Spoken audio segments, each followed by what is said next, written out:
Pues bien, empezamos. Así vamos al primer bloque, Tesoros de la Biblia, y vamos a escuchar a nuestro hermano Mariano Macías con el tema Los hermanos mayores de la congregación tienen mucho que enseñarnos. En la inmensa mayoría de las congregaciones podemos ver sentados a hermanos muy mayores, y os aseguro que en muchas ocasiones es una imagen que realmente sobrecoge. Ahí tenemos un grupo de hermanos que, si bien tienen algunas limitaciones, son un excelente ejemplo de constancia y de aguante. De verdad queremos encomiaros.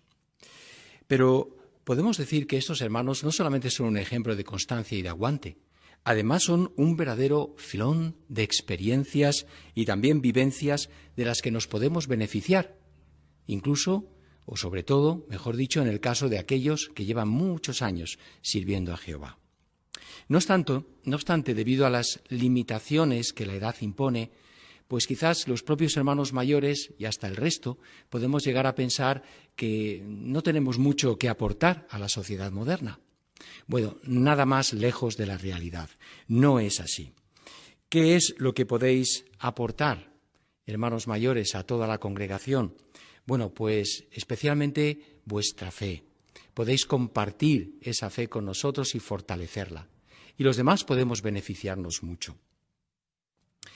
La fe es una de las cualidades más importantes para un cristiano. De hecho, podríamos decir que sobre la fe es lo que se estructura toda nuestra espiritualidad, todo nuestro servicio a Jehová. Y el ejemplo de fe que ponéis puede tener un impacto que ni os imagináis en la vida de los demás. Vamos a ver algunos ejemplos, ya que esta semana estamos leyendo de las vidas de Jacob y de José. Vamos a extraer algunas ideas o lecciones que nos enseñan que los hermanos mayores podéis enseñarnos muchas cosas. Vamos a ver el primer ejemplo. Abramos, por favor, nuestras Biblias en el libro de Génesis, capítulo 48, y leeremos los versículos 21 y 22. Pero antes de leerlo, pensad un momento en las circunstancias en las que se encontraba Jacob en este mismo instante. Como él deja bien claro al principio de este capítulo, en el versículo 2 y 3, Jehová le había prometido: te daré hijos, te multiplicaré, haré que seas un grupo de naciones, le daré esta tierra a tu descendencia y haré que sea suya de forma permanente. De esto hacía muchos años. Jacob ahora era una persona muy, muy mayor, aproximadamente unos 147 años, y además no había conquistado todavía nada, y ni siquiera estaba en Canaán, estaba en Egipto, en otra nación, y aparentemente bastante bien aposentado. ¿Había decaído la fe de Jacob? Observemos lo que le dice a José y a sus dos hijos, a Efraín y Manasés. Versículo 21. Después Israel le dijo a José: mira, estoy a punto de morir, pero Dios de veras seguirá con ustedes y los devolverá a la tierra de sus antepasados. Y a ti te doy una porción de tierra más que a tus hermanos, una tierra que les quité a los amorreos con mi espada y mi arco. Sin duda aquí vemos una fe intacta por parte de Jacob. A pesar de los años que habían pasado, las desventuras por las que había pasado también, a pesar quizás de que no se habían cumplido sus expectativas, él todavía tenía plena confianza en la promesa de Jehová y se la transmitió a José y a los hijos de éste. De hecho, no solamente les dice que Jehová los devolverá a la tierra de sus antepasados, sino que además dice que le dará a José una porción de tierra, y habla en pasado, que les quité a los amorreos con mi espada y arco, cosa que no había hecho, pero era tan seguro para él que eso ocurriría que lo dice ya incluso en pasado. Vamos a ver un segundo ejemplo. Ahora en el capítulo 49, el versículo 1. Notemos, dice: y Jacob llamó a sus hijos y les dijo: reúnanse para que les diga lo que les va a suceder en la parte final de los días. Así, por segunda vez, Jacob toma la iniciativa en hacer una profecía de algo que ocurriría más adelante. La parte final de los días se refiere a cuando finalizara ese periodo de aflicción que Jehová le dijo a Abraham, es decir, 430 años que estuvieron vagando por el desierto en Egipto, etc. Así, hasta que no se constituyeran como nación, no tendrían estas bendiciones. Pero para Jacob era una realidad, ya pudo profetizar acerca de eso. Sin duda, esto tuvo que tener un gran impacto en los que oyeron, en los hijos de Jacob, los que oyeron sus palabras, su fe intacta, por segunda vez. Es decir, en el caso de Jacob, su fe no dependía del día que tuviera, sino constantemente la esperanza, la confianza en Jehová estaba ahí. Esto tuvo que tener un gran impacto en sus hijos. Y así es.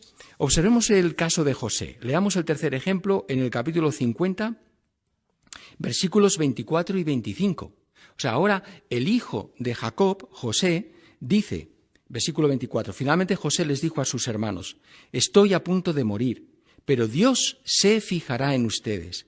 Él de veras los sacará de esta tierra y los llevará a la tierra que juró darles a Abraham, Isaac y a Jacob. Así que José hizo que los hijos de Israel le hicieran un juramento al decirles, sin duda Dios se fijará en ustedes. Llévense de aquí mis huesos. Así, a pesar de que ya habían pasado años desde que había fallecido Jacob, José mantenía la misma esperanza, al punto de decir, llévense de aquí mis huesos. ¿De dónde brotó esta expresión que hizo José? Pues el apóstol Pablo, en Hebreos 10:22 dice, por la fe, José habló del éxodo de los hijos de Israel y dio instrucciones acerca de sus huesos cuando se acercaba a su fin. Sí, era un ejemplo de fe, José también. Estas palabras tuvieron que dar mucho consuelo y esperanza a aquellos israelitas que estaban esperando el cumplimiento de la promesa de Jehová, pero sin falta ocurriría. Bien, ¿qué nos enseñan estos ejemplos? Pues nos enseñan que Jacob y José, a pesar de ser ya muy mayores, ellos transmitieron esperanza, confianza en Jehová, transmitieron esa seguridad de que Jehová cumpliría sus promesas. Y estas palabras en sí mismas tuvieron que generar mucha confianza en los que lo escucharon, pero especialmente viniendo de personas mayores en el sentido de que a lo largo de toda su vida habían mostrado una confianza inquebrantable en Jehová. Pues, igual que José y Jacob, muchos de nuestros hermanos mayores han servido a Jehová por muchos años.